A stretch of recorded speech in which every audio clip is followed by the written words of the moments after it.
Nag-observe sa GC, nag-observe, nagbayad. Punta tayo sa apps, click natin tong apps, pagkatapos ay i-sign in na natin yung inyong, ito pag click mo may nakalagay ganyan, accept mo lang, then wait, tapos pag wait din dito, pagkatapos ay wait lang, depende yan sa signal nyo, then makikita nyo dito po, X nyo lang yan, tapos hayaan mo, mayroong X mo lang din ulit.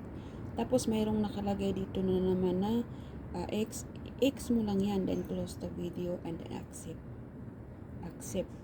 Scroll up, get started, then X mo lang yung mga ads. Pag lumabas yung mga ads, X mo lang. So medyo mahina ang aking ito, username. Ang username mo ay Yan Mat. Password mo ay robot. I'm not a robot. Then, may sabi steer. So, click mo yung steer sa mga hagdanan. Yan, mga hagdanan. So, ayan. Click mo yan. Then, scroll up. Then, sign in.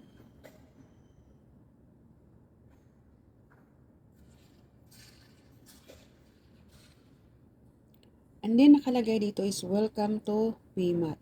Welcome to PMAT. Then, scroll up. Mayroon ka na agad $3 sa inyong account, which is 150. Pagkatapos niyan ay scroll down.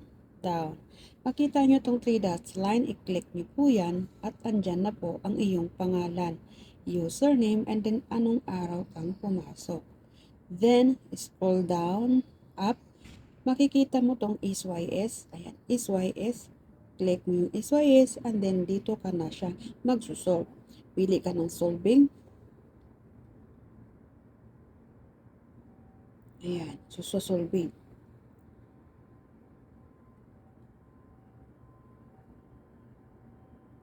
Wait mo lang. Ayan, scroll up. Dito ay math solving. Ito po ang mga numbers na lalabas. I-plus mo lang yan, then mag-answer na yan siya. Dito sa, i-X mo lang tong mga yung mga apps, yung mga dito. So, dito mo siya ilagay po yung total ng inyong answer. For example, i-total mo yan po. Tapos, ilagay nyo na po dito yung answer niya. Dito nyo po ilagay, dyan. So, for example, mag-total tayo, ha? Wait. So, mag-total tayo. Punta ako sa calculator. I think meron akong floating calculator. Wait lang. Tayo sa account mo. Ito nga pala po ay mayroon ka ng $3 dito sa inyong account. Click nyo yung 3 dot line and then makikita mo doon sa baba SYS. Pili ka lang kung solving ka o typing. Bawal pong pagsabayin ang solving and then lipat naman sa typing.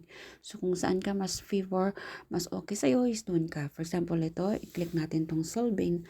Then mag-wait lang po kayo kasi depende lang po yan sa inyong signal kaya mabagal. Ito sa akin mabagal kasi nasa loob ako. Then dito makikita mo na yung totalin mo na numbers. Yan lang naman eh. Then i-click mo yung X. Basta may mga ads sila labas, hayaan mo lang. Then X mo lang, i-ano mo lang. Tapos balik tayo dito sa ating floating calculator kasi wala tayong calculator doon.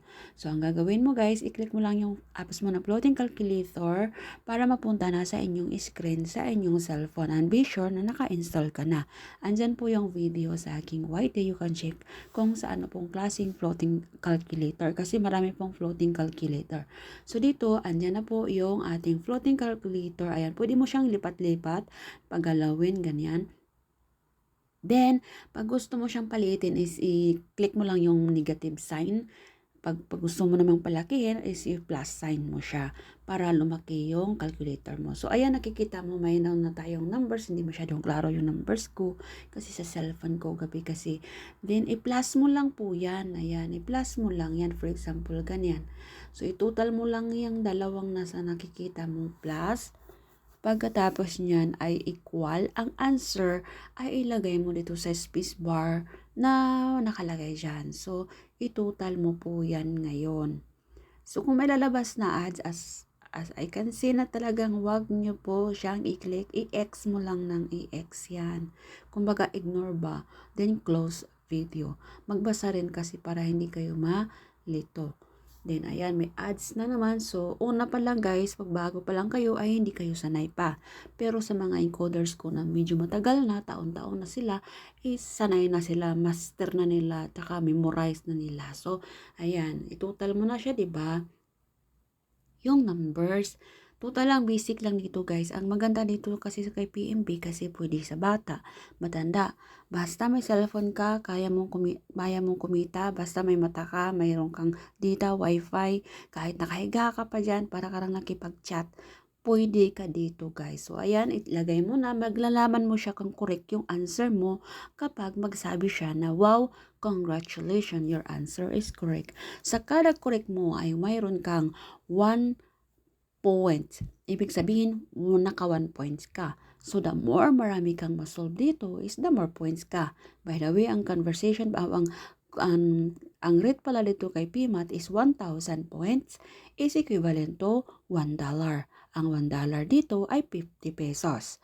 So, kung makareach ka ng $20 ay mayroon ka ng 1,000 pesos. Buo po yung makukuha nyo. Ayan po yung floating calculator. Nasa screen nyo lang naman yan sa inyong cellphone. So, dapat mayroon kayong ganyan para mabilis po. Pero yung iba, mas gusto nila yung typer kasi madali lang daw. Pero mag-antay ka after 30 minutes. May interval siya. So, saan lang sa inyo ang mas favor? Para sa akin, sa typer. Sa type solving ako kasi mas takot ako dun sa typer dahil pinsan pag nagkamali ka ng type ay may tendency rin na maban ang iyong account. Kaya minsan ay sinasabi ko na mas better na sa solving kayo mag-focus. Is malalaman natin na correct kasi nagsabi na siyang wow, congratulations, your answer is correct. So magge-generate yan siya. Pagkatapos yan ay i-click nyo lang yung color blue kasi nagpupula yan siya, di ba? I-click nyo lang yung refresh. May makalagay yung pula na yan na nasa baba ay magko-color blue yan. Ayan, click nyo lang yung refresh, then mag-start na naman kayo. So, sa 1 answer is 1 point. So, 1,000 points is equivalent to $1. Guys, ang maganda kay PMAT kasi hindi mo na kailangan mag-viral ang videos mo para magka-dollar. Not like kay Reels, ay kay Facebook. Dito kay Meta, dito kay PMB, kahit pa wala kang views, kahit pa hirap ka sa mga basta mag-continue at araw-araw ka lang, ay sigurado talaga ang inyong dollar. And take note, no need invite to pay out. Basta masipag ka lang, mag-inko dito. Ayan, may $1 na yung account ni sir kasi naka-answer tayo ng total. So, ganun lang siya ka-basic guys ang dito sa PMB. And after your task, kung ayaw mo na is mag-log out ka. Para po hindi mapasukan ng hacker or kung sino mang ng cellphone mo, for example, na may nakahawak na iba. So, malalaman nila ang iyong password at pwede rin nilang i-close. Okay, January 4, 2025 ay nag-activate ako ng 4 na account and mayroon din akong member na nag-upgrade siya ng kanyang account. So, siya ay si Ma'am Kismat at ngayon ay multiple holder na rin siya ng account dito sa PMB. So, ganun lang guys kasi the more marami kang account, the more dollar to have. So, kung marami kang account, kung bago ka pa lang naman is pwede na yung isa. Pero kung matagal ka na dito, kaya mo nang mag-upgrade. So, the more ka mag-upgrade, the more dollar. Mayroon pala akong team na makapag-payout this week and 2,000 ang masasahod niya kasi 2 account ang unlock niya. Ganun lang po.